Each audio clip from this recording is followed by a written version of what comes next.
A Little House on the Prairie. It's gone from series to spin-off to occasional special. But as our man in Hollywood, Jim Brown, reports this morning, tonight's special on NBC closes the book on one aspect of the show with a bang.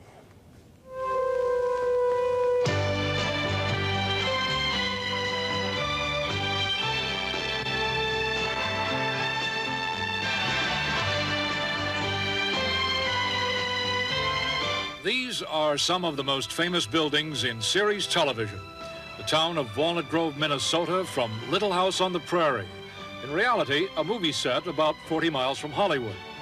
It was September 11th, 1974, that actor Michael Landon was first seen with his television family. Can we go in now? Not just yet. Charles! We've all been in the house 100 times. But not today. Today's special. We're basically tied to characters from the book. We try to be as loyal to them as we possibly can. We don't tell the stories that they told in the book because there just aren't enough of them. That's Michael Landon in 1979, and he was able to develop enough story ideas to carry the show forward 5 more years. Although television's Little House, based on the books of Laura Ingalls Wilder, used many continuing characters, the best known remain Landon and Melissa Gilbert, who was 9 when she did the series pilot. It was Wilder's premise and Landon's own vision that set the basic values for this series of home and family with a strong father figure. Many of the early stories were built around Melissa as Laura. Oh, Pa, I was going to give you so much.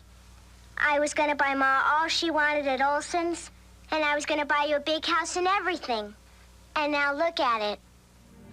There's something we can do. I got mad today. Really mad. And you know what I did? I busted some windows. Laura is also there in this final episode, which airs tonight, one appropriately titled The Last Farewell.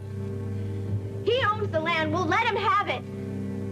But he's going to have an awful lot of fixing up to do before he starts running our boarding house. Laura's reference to the land is the land where the town of Walnut Grove stands. The battle over its ownership provides a dramatic conclusion to the 10-year run of Little House. And the parallels with the series' cast and crew become obvious. When the film company leased the property to build the town's sets, the lease required them to restore the land to its virgin condition when the lease expired. So Michael Landon wrote a script for this last show that requires the residents to blow up their town.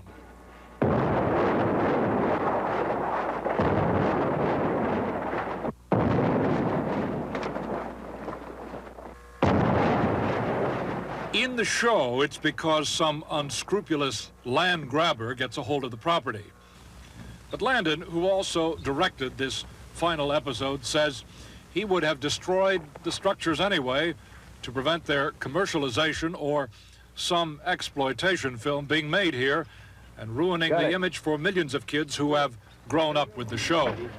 So it is an emotional moment for the town's residents and for many of the cast and crew who have worked together over the decade the show was filmed here. These are the explosions as we filmed them for this report. Of course, in television's Little House, emotions are important. And with high-speed cameras to slow down the action with supplemental sound, the effect is far more dramatic.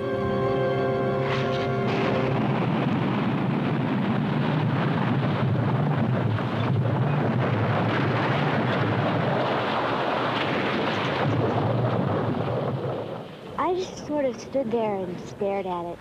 It didn't really, it's so strange.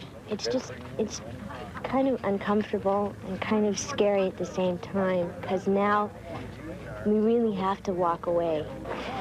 I guess you take advantage of what you have. You take for granted the things that you have, and it's like they say, that you don't realize what you have until it's gone. And then I kind of walked around saying, well, I don't know, another season, another season, another season. And I'm getting kind of old, 19, pushing 20. It's time to move on. And then they say, yeah, we agree with you, and the show's canceled, and it's time for you all to say goodbye and leave each other. You know, I think this is healthy, this mourning period, though. I mean, we're going through a true loss. and it's good to experience it. And I myself stayed up very late crying last night. How do you relate that feeling to people who might say to you, well, sure, but I mean, you're only shooting a movie. You say action and you say cut, and how does one build an emotion about a facade? I think it would probably have to be a show that ran as long as this, that was as much fun. And, you know, I think you can liken it to people who've lived in a house for 10 years and laughed and loved. Blow it up.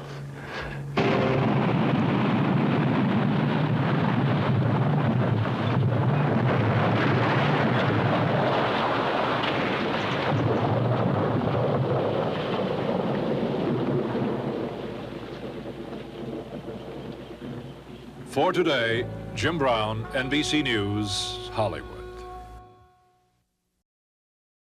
Hey, thanks for watching. And don't forget, you can catch the Today Show every morning on NBC or take Today when you're on the go. Just follow the Today podcast on Apple Podcasts, Spotify, or wherever you listen.